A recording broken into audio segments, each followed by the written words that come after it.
Buenas tardes, mi nombre es Osmar Rojas y hoy vamos a explicar dos tipos de motores. Vamos a explicar los motores de corriente directa sin escobillas y vamos a explicar también el motor a pasos. Ok, primero explicaré el motor o los motores sin escobillas. ¿Qué son los motores sin escobillas o cómo es que funcionan los motores sin escobillas o qué hace un motor sin escobillas? Bueno, un motor sin escobillas va a hacer exactamente el mismo trabajo que un motor que tiene escobillas. Ujú. Pero la diferencia que va a haber entre estos dos va a ser la eficiencia que tiene el motor sin escobillas. Pero ¿por qué va a tener más eficiencia si hacen exactamente el mismo trabajo de la misma forma? Pues muy fácil.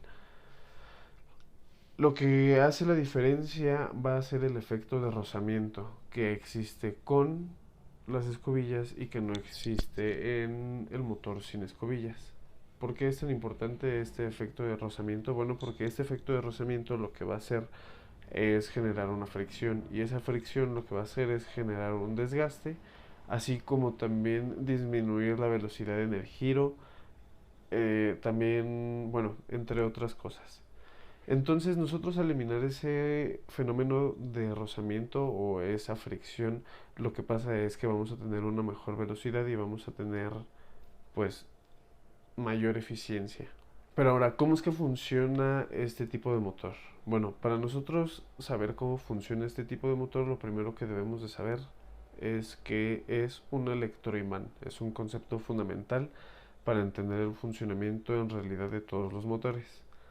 Pero bueno, un electroimán va a ser o es algún metal, cualquier metal ferroso, envuelto en cobre en forma de bobina. Ajá. Lo que se va a hacer ahí es, una vez nosotros al tener envuelto esto así, se le va a inducir aquí energía, una pila, una batería. Y eso va a hacer que tengamos nosotros una corriente positiva y después una corriente negativa de este lado. Ajá. Pero ¿qué pasa si nosotros le invertimos la corriente? Nosotros de estar la pila así, la ponemos así, pues lo que va a hacer es que la polaridad va a girar. Ahora el polo positivo va a ser el de arriba y el negativo va a ser el de abajo. Ok, ¿esto para qué nos sirve o por qué nosotros lo sabemos? Bueno, esto a nosotros nos importa porque si nosotros aprovechamos este cambio o ponemos de cierta posición de manera, sí, posicionados de una forma estratégica, lo que podemos hacer es crear un movimiento entre el rotor y el estator. Ajá. A continuación les explicaré los tipos de motores sin escobillas. Vamos a tener dos tipos de motores sin escobillas. Estos van a ser con sensor y van a ser sin sensor. Ambos van a hacer exactamente el mismo trabajo. La única diferencia o la diferencia más descartable entre estos va a ser el costo, obviamente por el sensor y porque aparte del sensor implica tener un circuito para el funcionamiento del mismo. Y obviamente el costo y el que no tiene sensor va a salir más barato porque se conecta directamente al motor. Ajá. La diferencia más destacable va a ser que en el motor sin sensor no vamos a tener movimientos tan precisos como lo vamos a tener en el que tiene un sensor. Recordamos que la principal función o el fin de esto es que sepamos nosotros la posición del rotor. Saber la posición del rotor es algo muy importante porque lo explicaré a continuación. ¿Cómo es el funcionamiento de este tipo de motores? Bueno, para empezar, este tipo de de motores principalmente se utilizan en robots de montajes, en coches eléctricos, en carros a control remoto, se ocupan en robots de pintura, se ocupan en robots de soldadura, en cadenas de producción, entre otras cosas. Entonces, ¿qué tenemos nosotros aquí? Bueno, nosotros vamos a tener un motor trifásico, vamos a trabajar en tres fases distintas. Nosotros al trabajar en tres fases distintas, vamos a necesitar 3 electroimanes, ¿ok? Bueno, este motor en la parte de abajo va a tener de salida 3 cables, los cuales van a ir conectados a nuestra corriente trifásica. Estos cables van a contar con algo llamado efecto Hall. ¿Qué es el efecto Hall? Bueno, el efecto Hall, como lo dije hace rato, va a ser la posición del rotor.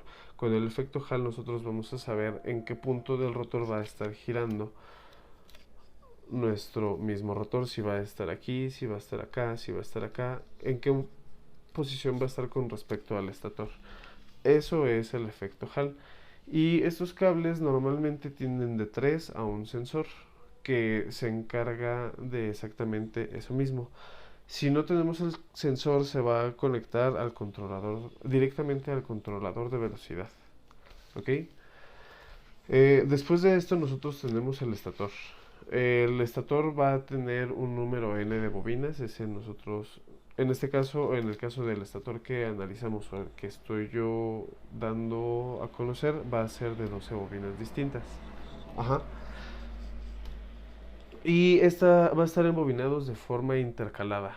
¿Para qué? Para que tengamos nosotros de un lado el polo positivo y de un lado el polo negativo.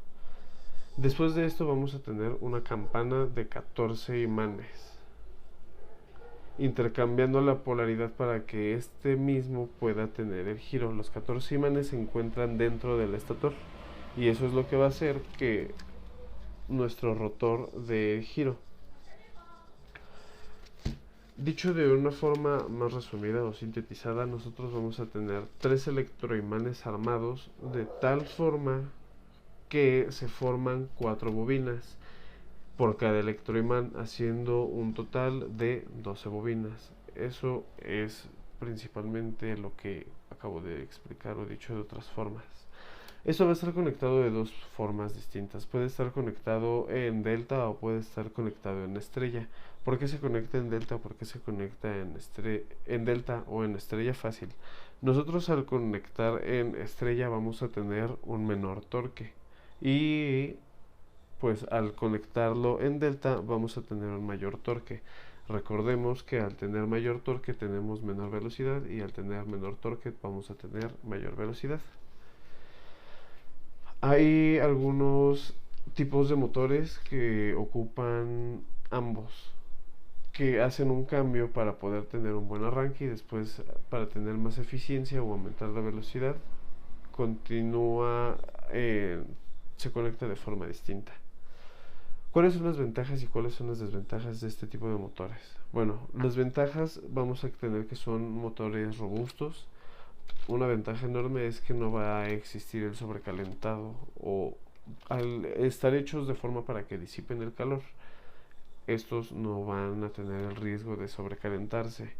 Como desventaja, ya lo dije anteriormente, yo creo que principalmente es el costo, es que son motores muy caros y si se quiere realizar un trabajo muy grande pues se necesita más complejidad para poder nosotros instalar este motor y es muchísimo más costo.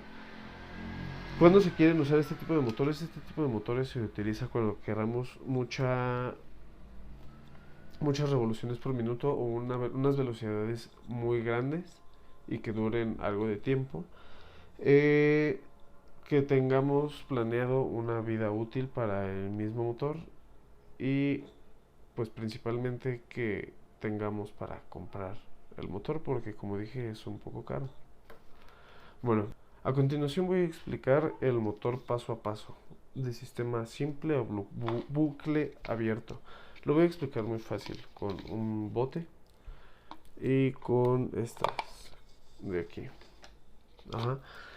La estructura de nuestro motor paso a paso va a ser de esta forma.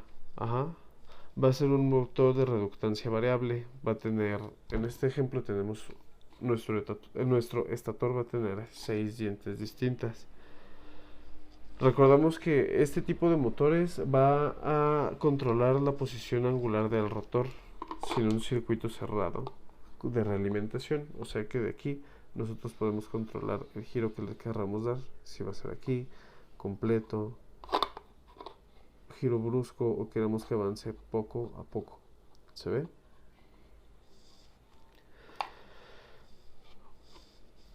Bueno, este es el funcionamiento principal de los motores. Lo que pasa nosotros al energizar las bobinas de aquí y de aquí, y que al tener una polaridad igual es esto de aquí con este de aquí, va a crear un giro de 30 grados simple si nosotros energizamos solamente estas dos bobinas de aquí arriba y de aquí abajo. Pero ¿qué pasa si nosotros de aquí energizamos esta y esta? Pues va a avanzar menos, va a avanzar un total de 15 grados si nosotros energizamos dos bobinas. Ok, para un rotor de 50, nosotros vamos a tener también distintos tipos de motores paso a paso. Los tipos son de reductancia variable, híbrido y de imán permanente. La diferencia entre estos tres es la precisión que tiene cada uno y qué tanto se puede brincar de ángulo en ángulo. Si queremos que sea de ángulos pequeños, punto .8 en punto .8 o de 15 en 15, de 30 en 30, va a ser el tipo de motor que nosotros querramos utilizar. ¿Cuáles son las ventajas y las desventajas de este tipo de motor? Bueno, la ventaja es que nosotros vamos a tener movimientos precisos, es barato, es de construcción fácil y vamos a tener un par alto y vamos a tener velocidades bajas. La desventaja de este es que vamos a tener una velocidad y un par bajo. No vamos a tener, a comparación de otros motores, del motor sin escobillas, por ejemplo, pues no tiene punto de comparación. El par va a disminuir a medida de que la velocidad aumenta, como lo es con la mayoría de los motores. También aquí el efecto de las vibraciones podría hacer que se desgaste nuestro motor. Y por último, el riesgo de sobrecalentado que este tiene. Por mi parte eso es todo, muchas gracias.